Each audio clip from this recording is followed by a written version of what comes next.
Todd Dunn here, aboard my 1972 Allied Princess 36 Sequester, and today is the second video in my So You're Thinking About Buying an Allied Princess series. And this series, basically, I'm going through different aspects of the boat and talking about some considerations that might come into making a decision about buying the boat. And in this video, I'm going to talk about the rig, in other words, the masts, and how they're set up and some of the details associated with them. So, what kind of rig does an Allied Princess have? Well, boats came with three different rigs. They were made mostly as ketches, which had a main and a mizzen mast. A few boats were sold as sloops, mainmast only, and a few boats were sold as cutters with dual forestays. But the number of sloops and cutters is small. Out of the 140 boats, it's certainly less than 10. So the vast majority of the boats are ketches. So that's what I'm going to talk about today, is the rig on the Allied Princess 36 Ketch. Because that's what most of the boats were, and also because I've never seen a sloop or a cutter, so I really don't know the details of how those boats are rigged. But I know the Ketch very well. Okay, so the Ketch, how's it rigged? Two masts, obviously. They're both deck-stepped masts, which means that the mast sits in a mast foot of some sort, a fitting of some sort, on the deck. The main mast on my boat, which is one of the early Princesses, number 8, built in 1972, has a stainless steel mast step, which is bolted through the deck and is supported underneath the deck by an oak compression post that is the corner post at the forward inboard corner of the head, and that goes through the cabin sole and sits on top of the ballast keel. So it's plenty strong. The only issue with that is where you go through the deck itself. On my boat, the balsa cord deck did not have the balsa wood replaced with anything. It was just balsa wood. Now, balsa wood has good compression strength when it's end grain balsa, unless it gets wet, and then it loses its compression strength, and that's what happened on my boat. The balsa wood underneath the mast got wet because of leaks around the bolts that hold the mast step onto the deck, and the balsa basically collapsed and allowed my upper skin on my deck to sink by the better part of ½ an inch. Which created an indentation in the cabin top under the mast, which collected more water, which got into the balsa and made the situation worse. Ideally, there shouldn't be any core material under either mast, the main or the mizzen. It's less important for the mizzen because the loads are not as strong there, but it still shouldn't be balsa wood. And on my boat, what I did is I opened up the cabin top, removed the rotted balsa core under the mast step, and filled it up with solid fiberglass, and then put the cabin top back in place. So that has a very, very high compression strength and will never collapse again. Similarly, the mizzen mast has an aluminum mast step that is bolted through the forward end of the cockpit sole, which is also balsa cord. I had a similar problem to the main with the mizzen step. Water had gotten into the core around the through bolts and rotted the core, and it had collapsed. So I opened up the cockpit sole and replaced the ½ inch of end grain balsa with a ½ an inch of marine plywood, and then glassed back over that. And that's held up very well for nearly 20 years. So that I could have put solid fiberglass in there, but the loads on the mizzen are much, much less than the loads on the main, and I didn't think it really was necessary to go with solid fiberglass, and so a piece of plywood did the job very well, and as I said, has held up well. What about the way the masts are rigged? Well, the main mast is a single spreader mast head rig, which means it has a forestay. It has cap shrouds on either side that go from the top of the mast down to chain plates on the deck. And then there are lower shrouds which go from just below the spreaders, and there are both forward and aft lowers on each side, and they come down about 2 feet forward of the central chain plate and 2 feet aft of the central chain plate. Now, the only difference between this masthead rig on the Ketch and on any sloop is that because of the mizzen mast, the backstay cannot simply be run back to the aft tow rail because the mizzen is in the way. So the Allied's main backstay is a split backstay. Wire comes down from the masthead about 25 feet and reaches a triangular stainless steel plate, which it's attached to, and then there are 2 legs that attach to the 2 lower corners of that triangle and go down on either side of the mizzen mast to chain plates about 30 inches aft of the mizzen mast. And that is the split backstay. So that's the way the rig is set up on the main. What about the mizzen? Well, it's really different. The only similarity between the mizzen and the main is that the mizzen is a single spreader rig as well. But it doesn't have a forestay or a backstay. And the rigging is very simple though. There are cap shrouds that come from the top of the mast out to chain plates out at the tow rail on either side of the mast. And then there's a forward shroud which attaches above the spreaders about halfway to the top of the mast. And it is led to a chain plate 18 inches forward of the mast. Then there are lower shrouds which are attached to the mast just below the spreaders, and they go down to chain plates 30 inches aft of the mast. And that chain plate is shared with the main backstay. So the consequence of the way the mizzen is rigged is that it's quite springy, and because there's very little holding it vertical in a fore and aft direction. It will stand up fine. I had mine rigged that way without any problem for many years, about 20 years actually. And the only issue was that when you're pounding into seas, the mast would pump back and forth, fore and aft. And it moved quite a bit. At least it seemed that way to me. The solution to that is to rig what's called a triadic stay, and some of the boats had a triadic stay. Mine did not. A triadic stay is a wire that goes from the top of the main to the top of the mizzen. And it basically keeps the mizzen from moving aft. And what keeps the mizzen from moving forward is, when you're sailing, is tension on the main sheet.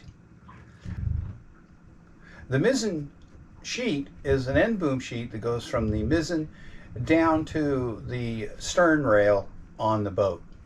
So it's pretty solid, and has, because it's a multi-part tackle, it provides plenty of restraint for having to keep the mizzen from going forward. And now let's talk about the main. The main originally had, on the early boats at least, had roller furling on the main. But it was very simple roller furling. The boom simply could rotate. There's a fitting at the forward end of the boom that you could put a crank on and crank it, and the boom would rotate. And that allowed you to roll the sail up on the boom. It was for furling only. You couldn't reef that way. You had to use a standard reef. As a consequence of that, the boom has end boom sheeting to a track on the bridge deck in the cockpit. Now that's fine if you don't have a big dodger that extends pretty far aft to provide plenty of protection for the cockpit. If you have that sort of dodger, my boat has a pretty good sized Dodger. It extends too far aft for end boom sheeting on the main. Consequently, when my boat originally had the Dodger installed, I don't know when that was, it was before I got the boat, my main was changed to mid boom sheeting. And that meant that the boom could no longer be rotated and act as a furling boom. So I had to use standard, lazy jacks or something like that to drop the main into. Okay, what are some of the things you should look for when you're considering buying an Allied Princess? Well, obviously you want to look at the standing rigging, the wires that hold the masts up. And ideally, if you're in the south, where it's nice and warm, the standing rigging shouldn't be more than 10 years old. If it is more than 10 years old and you're looking at a boat, say, south of Massachusetts, you might want to factor in the cost of replacing the standing rigging.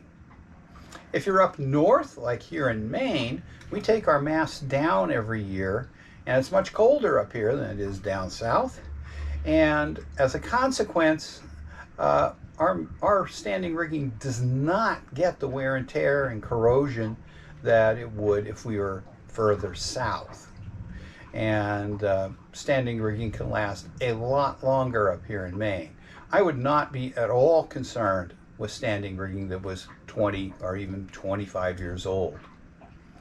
But if it was much older than that, if it was original, and you will find some boats with original standing rigging from, say, 1973, that probably should be replaced. Now, if you do the job yourself, it's not horribly expensive. I just priced it out, and to replace the standing rigging wires with all their end fittings for the main mast, today, September 26, 2022, would cost about $1,750 if you take them off, measure them, and send the measurements, or send the old rigging to a rigging company and have new rigging made up. If you have a rigger do it, it will cost quite a bit more, possibly double or even more than that, because of the labor the rigger will incur taking it down and putting it back up. It's easy to replace the standing rigging if you have the mast down. All you need is a tape measure and a pair of pliers and maybe a screwdriver. So it's a pretty straightforward thing to do. If the mast is up, well, you're going to have a rigger go up the mast and replace each piece of wire one at a time. And that's going to end up costing a lot more money. The Mizzen is considerably cheaper.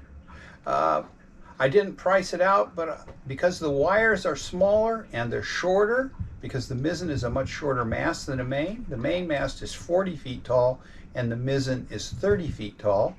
The Mizzen, replacing the wires, is probably going to be well under $1,000.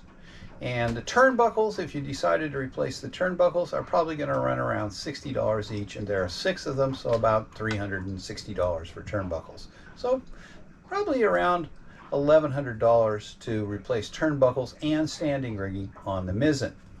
On the main, the $1,750 was the wires only. If you also replace the turnbuckles, today the turnbuckles I would use for the main are $120 each, and there are 9 of them. So that's going to cost you about $1,100 for turnbuckles, which would push your total cost for replacing the rig up to about $2,900, which is not cheap, but it's not a deal breaker necessarily.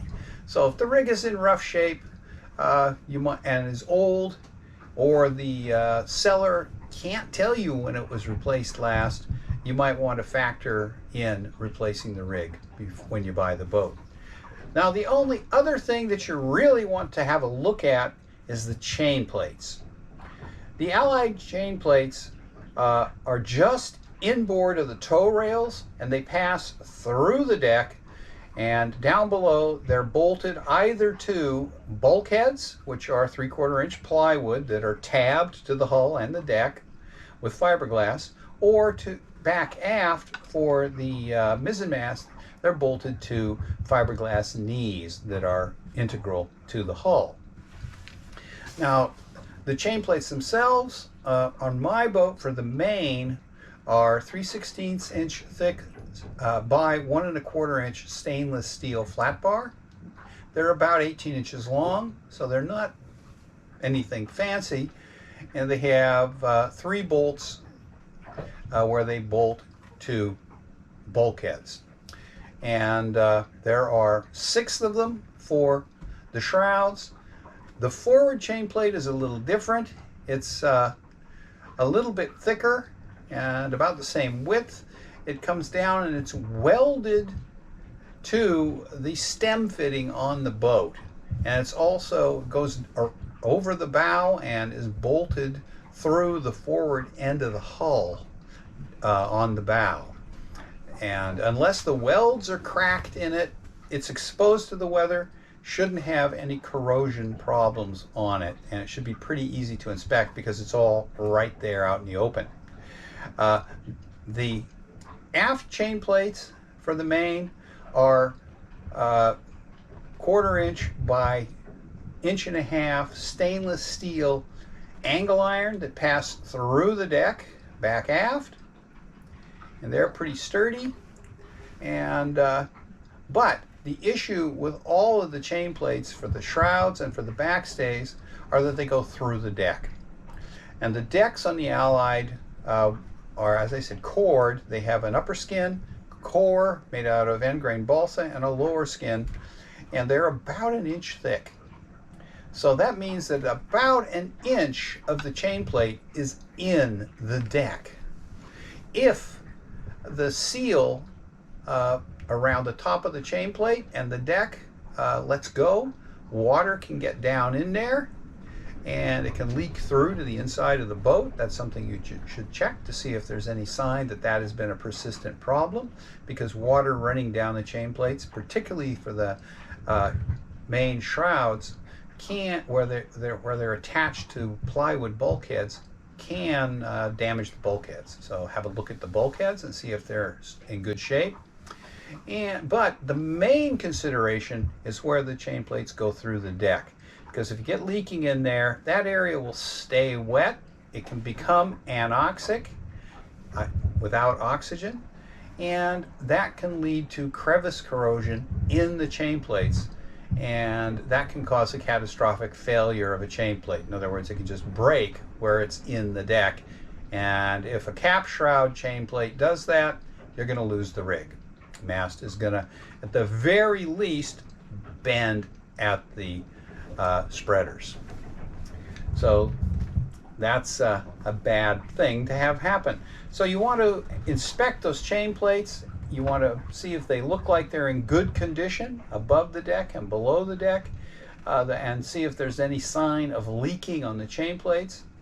And you're probably not going to be able to pull a chain plate during survey, but right after you buy the boat, it's probably a good idea to take out the main chain plates for the shrouds and for the backstay and take a look at where they penetrate the deck and think about replacing them. Now, if I was replacing them, I think they're 304 stainless steel. Originally, I'd probably go to 316 stainless steel, which is more corrosion resistant, and I'd probably up the size to 1/4 inch thick by, say, 1.5 inches wide. That would mean widening the slots where they pass through the deck, but that is not a huge job. But that's pretty much what you need to look for. Oh, one other thing I should mention, the main halyard. On the early boats, the main halyard was a wire halyard. It went to a wire reel winch on the mast and up through a multi-purpose sheave, which had a narrow slot in the bottom for wire and a wider slot at the top for rope. And the negative of those wire halyards is that the real winch for those didn't give you the opportunity to have much, if you will, of an advantage when you're cranking it. Just the length of the winch handle, because there's no gearing, and the wire rope is kind of a pain to deal with. So many boats have had the wire main halyard replaced with a rope halyard. They may or may not have replaced the upper sheave. It isn't necessary. And put a standard winch on the mast. I know that's what I did. And if you are looking at an older boat, you may find that it's got that wire reel winch and a wire halyard. And personally, I would replace it. Probably it would cost you about $600, $700, mostly for the winch. And just use a 3/8 inch Stay Set X or something like that halyard. That would do the job very well. Okay, one last thing I'll talk about, sails. Yeah, this is a Ketch. Normally, it has 3 sails. It has a jib, it has a mainsail, has a mizzen sail. The jib on these boats is normally a Genoa. That means that the foot of it extends aft of the mainmast. And typically, the Genoa is going to be somewhere between about 120% to 150%. I have a 135, which splits that difference, which is 335 square feet. Mine has a bit of a Yankee cut, which means that it's cut so that the clew is fairly high, and so I can see under the sail when I'm sailing. But if it wasn't a Yankee cut, it'd probably be about 340 square feet. The mainsail on most of the boats was a standard mainsail with partial battens and is about 250 square feet. Because of the way the backstay is placed, the main cannot have a lot of roach. So it has to be pretty much a triangle. Because the boom is about 13.5 feet long, and the distance from the boom to the top of the mast is about 36 feet, it's a relatively low aspect sail, which means that the center of effort is fairly low, so the main won't impart a huge amount of heeling on the boat. A lot of boats have upgraded their main to a full batten main and put some sort of track system on the mast, which allows the main to drop very easily and gives you better shape. What about the mizzen? Well, how big the mizzen is depends on how high the mizzen boom is above the cockpit sole. And that's an important thing to consider, because on my boat, the mizzen boom is about 6.5 feet above the cockpit sole, which means that when I'm standing in the cockpit, I can tack or I can jibe, and the mizzen boom, since I'm not 6.5 feet tall, will just pass over my head, and I don't have to worry about getting conked with it unless I'm standing on the cockpit seat. However, when you drop the mizzen sail, the attachment point for the halyard is above the mizzen boom, and with mine, I'm about 5'10". When I stand on the cockpit seat, I can just reach the point where the halyard attaches to the mizzen sail. So when I want to attach the halyard or take it off, I have to reach up there and grab it. If my boom was, say, 6 inches higher, I wouldn't be able to reach it, and that would be an issue. So if you're shorter, say 5'6", you might want to have that mizzen boom a little bit lower, and that could mean that you could put a slightly larger sail on. Mine, with the mizzen boom about 6.5 feet above the bottom of the mast, is a 94 square foot sail. And if you had the mizzen boom a little lower, you might gain an extra 5 or 6 square feet. And if you were taller and wanted to raise it, you might lose 5 or 6 square feet. The mizzen boom is about 8.5 feet long, and the standard hoist for the mizzen sail is roughly 23.5 feet. So again, a low aspect sail. It's also possible on these boats to rig a spinnaker or an asymmetrical spinnaker. I have an asymmetrical. I don't use it much because I'm essentially single-handing the boat all the time now, and it's just more than I want to deal with. You can also rig a mizzen stay sail, which is a sail that flies from the top of the mizzen mast down to a point on the tow rail on whichever side of the boat is the lee side. And the mizzen stay sail and an asymmetrical or standard spinnaker can give you a lot of push.